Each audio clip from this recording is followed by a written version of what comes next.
삼성전자, SK는 이거를 공장 AI, 제조 AI 많이 쓸 거란 말이에요. 시차가 있는 곳에다가 투자를 해야만 한다는 거죠. 저는 가장 큰 수혜는 네이버가 볼 거라고 보고 있습니다. 이런 얘기 어디 가서 함부로 얘기하는데 네이버가 볼 수밖에 없는 이유는 그 주도권을 SK하이닉스하고 삼성으로 주는 아직까지도 내년까지도 SK하이닉스라고 봅니다. 왜냐면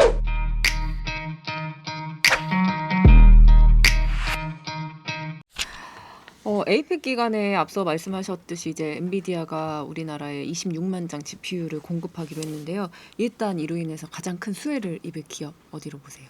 수혜를 입은 기업도 다 꼽아줬잖아요. 정부에게 5만 장 팔겠다, 삼성전자에 5만 장 팔겠다, SK에게 5만 장 팔겠다, 현대자동차에 5만 장 팔겠다, 네이버에 6만 장 팔겠다. 저는 가장 큰 수혜는 네이버가 볼 거라고 보고 있습니다. 왜냐하면 네이버 이런 얘기 어디 가서 함부로 얘기하는데 네이버가 볼 수밖에 없는 이유는 나머지는 미래 시장이에요. 삼성전자, SK는 이거를 공장 AI, 제조 AI. 그래서 제조 강국을 인텔리전스 강국으로 만드는 데 있어서 제조 AI 많이 쓸 거란 말이에요. 여기에서 대표적으로 이제 피지컬 AI를 많이 쓰죠. 현대자동차도 피지컬 AI라는 걸 써서 휴머노이드라든지 자율주행이라든지 공장 자동화를 할 거예요. 근데 여러분 피지컬 AI는 아직 상용화할 수 있는 수준으로 성장하지 않았어요. 그러니까 제가 설명을 쉽게 드리면 여러분 GPT가 1.0도 있었고 2.0도 있었고 2.5도 있었고 3.0도 있었고 3.5 되니까 이거 챗GPT 만들자. GPT가 챗GPT로 변한 거거든요. GPT 3.5일 때 이거는 가볼 수 있을 것 같다. 이때 판단해서 시장을 열었던 거예요. 지금 일반적인 전문가들이 평가할 때 피지컬 A는 GPT 2.0 수준이에요. 그럼 3.5까지는 가야줘야 될 거 아니에요. 그때부터 이걸 가지고 학습했더니 지능이 발생하는 겁니다. 그러니까 지금은 설비 투자하고 왜 엔비디아가 여기도 또 엄청나게 투자하고 있고 여기에 대해서 스탠포드에 한국에도 왔던 얼마 전에 페이페이 리 교수라든지 이런 사람들도 계속 연구하고 있고 다들 열심히 연구하고 있어요. 왜냐하면 미래의 가장 중요한 브렉스루라고 생각하고 있으니까요. 저도 올 거라고 생각해요. 근데 이게 2026년에 오면 좋은 건데 2027년에 와버리면 일정들이 다 1년씩 지연되는 거잖아요. 근데 네이버는 지금 하이퍼클로바 X를 어떻게 하려고 하냐면 네이버가 꼭 성공한다는 건 아니지만 지금 네이버도 알아요. 하이퍼클로바 X로 제미나이 이기기 어렵고 챗GPT 이기기 어렵고 클로드 이기기 어려워요. 근데 이거를 갖다가 네이버 서비스에 붙여서 요즘 보면은 네이버에 점점점 AI 브리핑이 많아집니다. 네이버 페이도 갖고 있잖아요. 결제까지 붙어서 AI 커머스 뭐 별의별 서비스를 자신의 네이버의 그 산성을 지키는데 또는 확장하는 데 쓸 수 있다는 거죠. 이런 부분에서 네이버는 바로 이것을 시장에서 작동될 수 있는 GPU로 쓰임새를 찾을 수가 있는데요.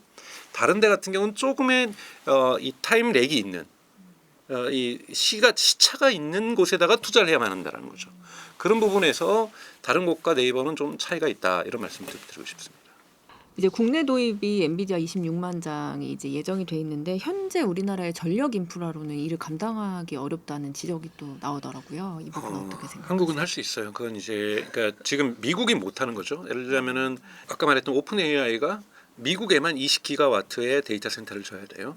그 해외에 6기가와트고요. 26기가인데 20기가와트면 원자력 발전소 20개잖아요.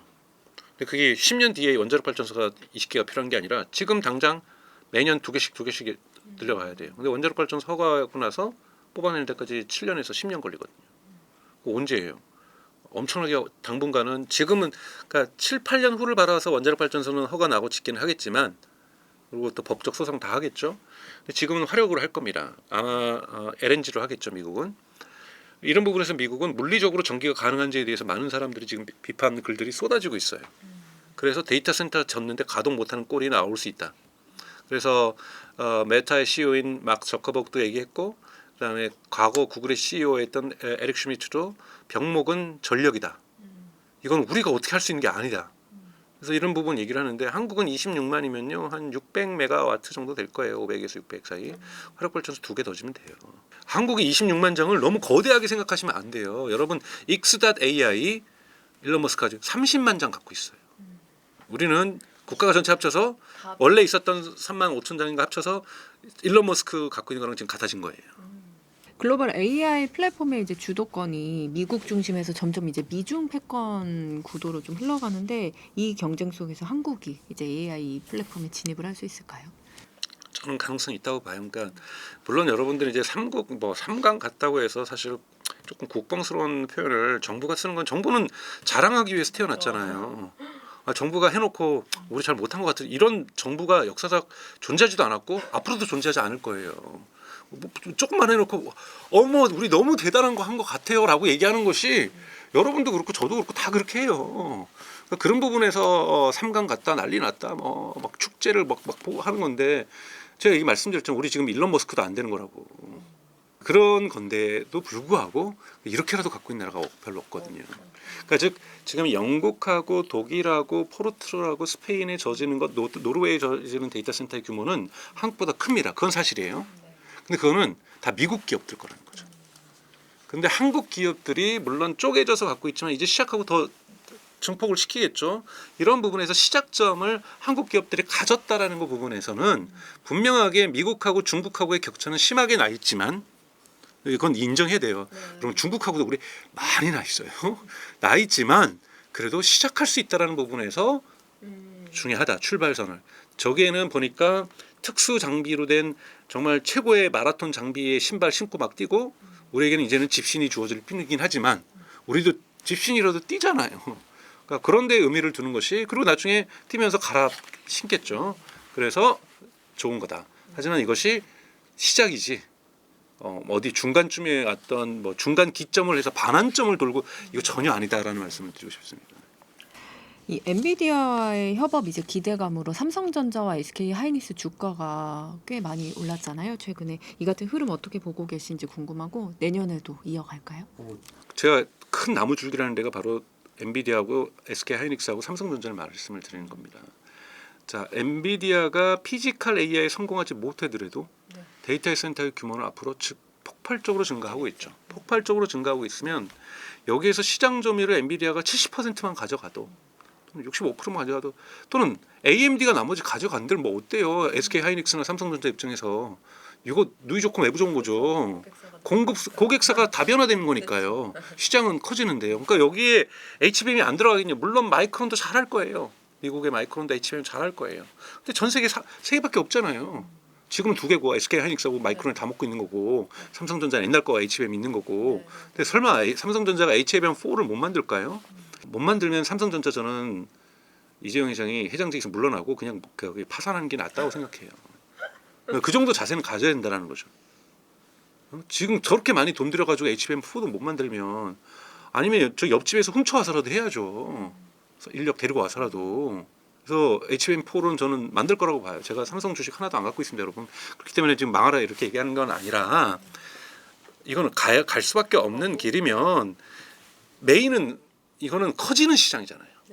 커지는 시장에서 매출 구조가 커지고 그러면 여기에서 수익률 압박은 받겠지만 전체적으로 매출이 어마어마하게 커질 건데요, 여러분.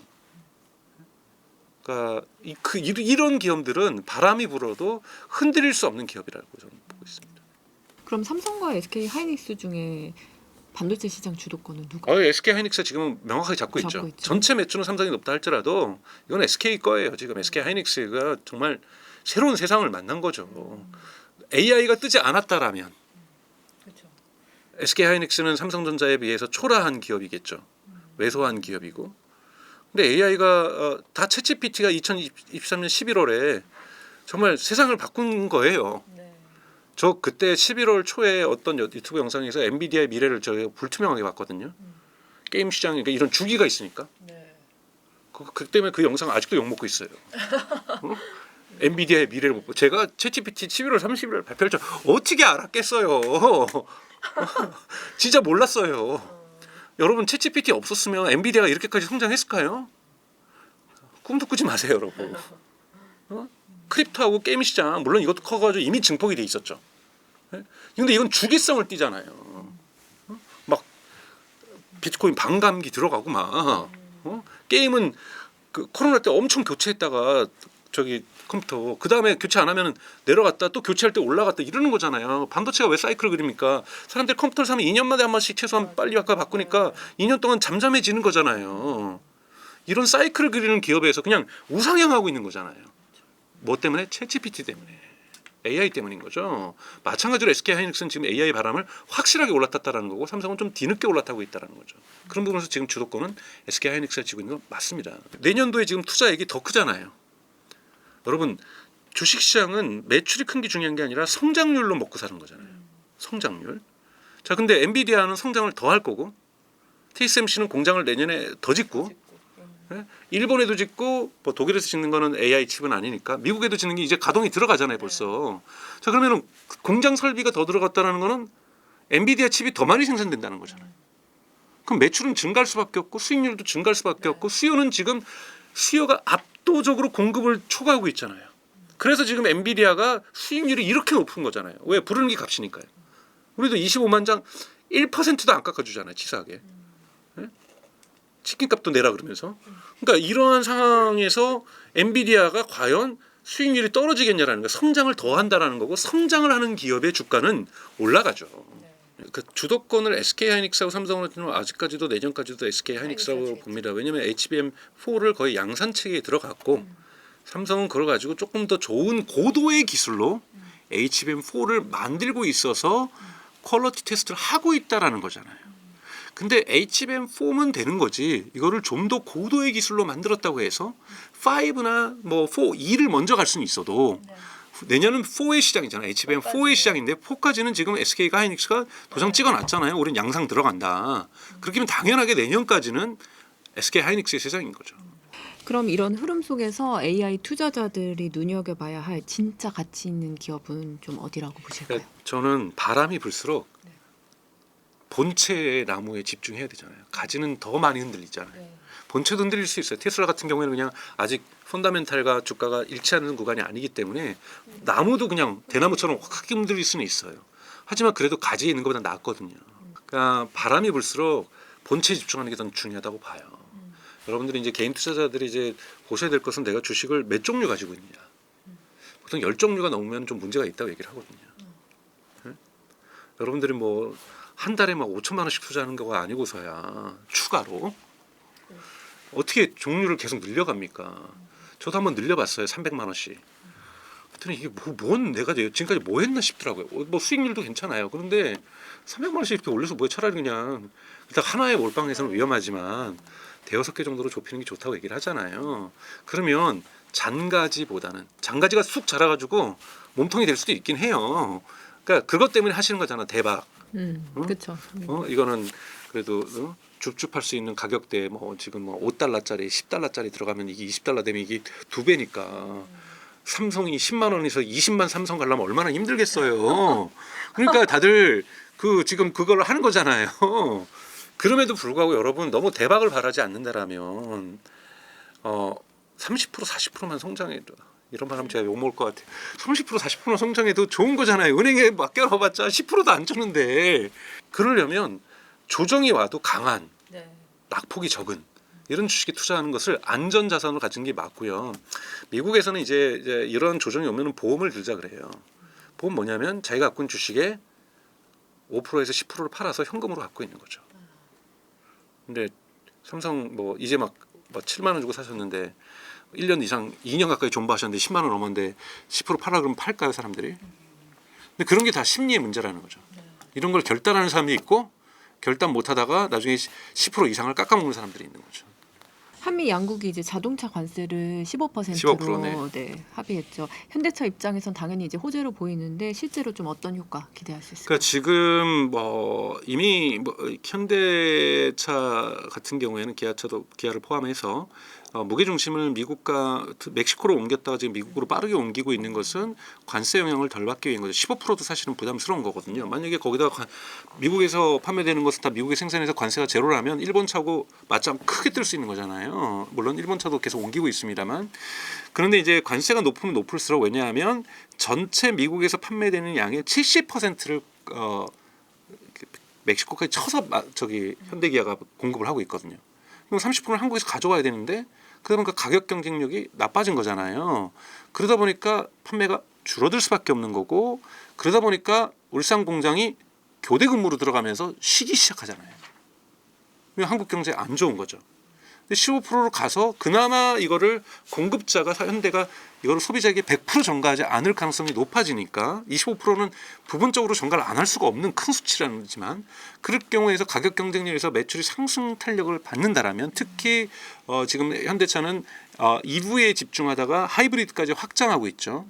그래서 하이브리드 시장은 아직까지 미국에서 계속 성장하고 있지만 하이브리드 시장에서 많이 판매된다라면 현대자동차는 이건 대단히 단기적으로 좋은 소식입니다. 현대자동차는 장기적으로는 테슬라의 FSD가 한국에서 풀릴 경우에는 치명적일 거고요. 하지만 단기적으로는 현대자동차에게 시간도 벌려지고 마진율도 높아지고 매출도 늘어날 수 있는 기회가 현재 전개되고 있다고 평가할 수 있습니다. 최근 이제 몇 년간 강세를 보이던 중국 전기차 시장이 좀 급속하게 식는 분위기인데 중국 전기차 시장 한번 짚어주시고 우리에게 좀 기회가 될 수 있을까요? 뭐 후자부터 말씀드리면 중국 전기차 기장이 뭐 한국에 보니까 유튜브 영상이 뭐 망해갔다 뭐 이런 심리적으로 그럼 또 좋아해서 많이 또 보시기 때문에 근데 저는 그렇게 말씀을 못 드리겠고요. 이거는 시장 조정이라고 하는 단어가 있습니다. 주식시장에도 조정이 있잖아요. 시장도 조정이 있습니다. 근데 엔비디아 조정 있다고 해서 엔비디아 망하는 거 아니잖아요. 지금 중국의 EV 시장은 그 정도로 가 있어요.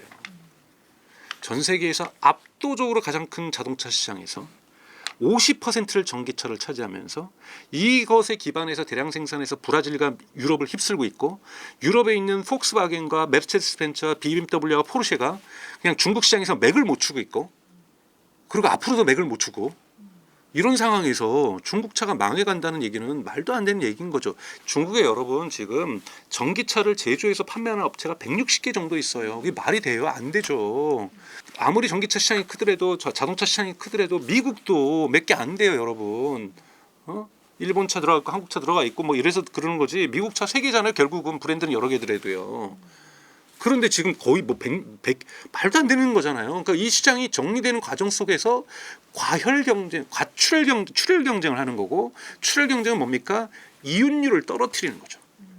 그러니까 비아디가 이윤율이 아니라 적자를 보면서 막 사업을 하면서 저 가장 1위 하던 기업이 적자를 보기 시작하는 거죠. 원래 마진율도 10%도 안 됐던 기업인데 적자를 보면서 뭘 하고 있는 겁니까? 나머지 경쟁자를 죽여버리고 있는 거예요.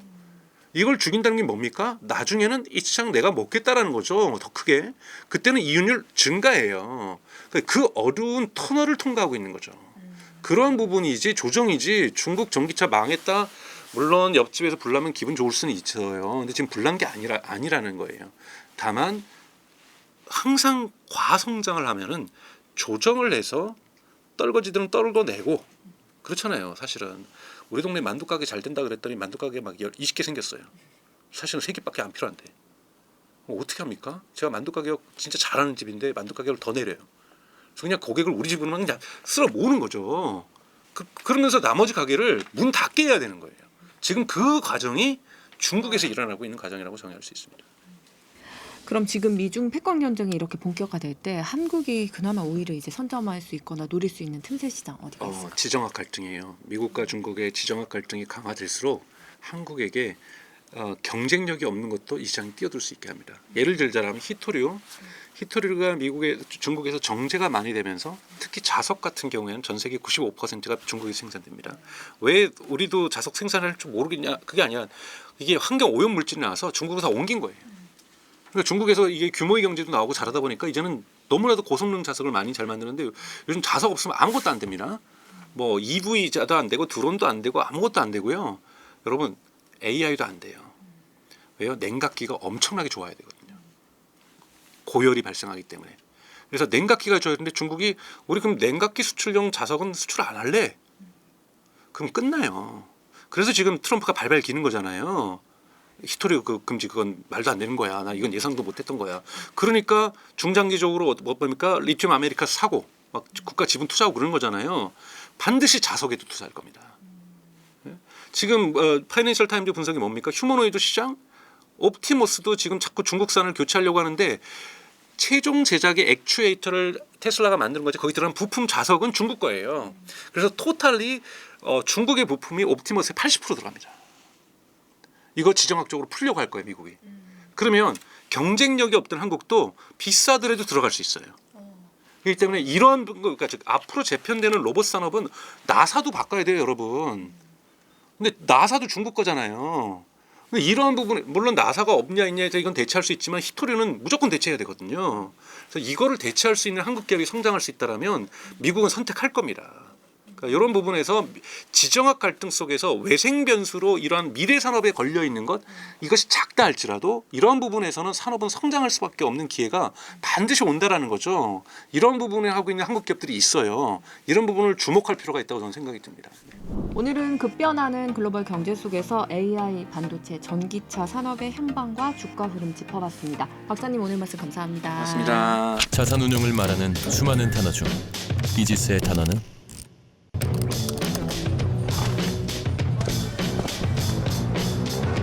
나간다,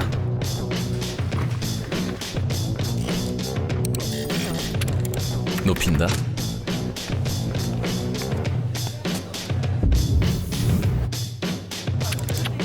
부딪힌다, 이거 충분히 검토가 됐을까요? 유감서와 함께 보내드리고요. 그래도 혹시 모르니까 리스크는 많이 없앤다,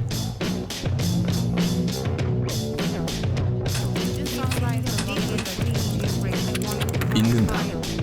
오직 단 하나의 단어, 지킨다를 위해. 그렇게 전략적으로 지켜낸 자산으로 좋은 기회를, 더 큰 성장을, 지속 가능한 수익을, 가장 기본에 충실해야 새로운 투자의 가능성으로 나아갈 수 있을 테니까. 그래서 이지스 한마디로 지키되 새롭게. 이지스 자산운용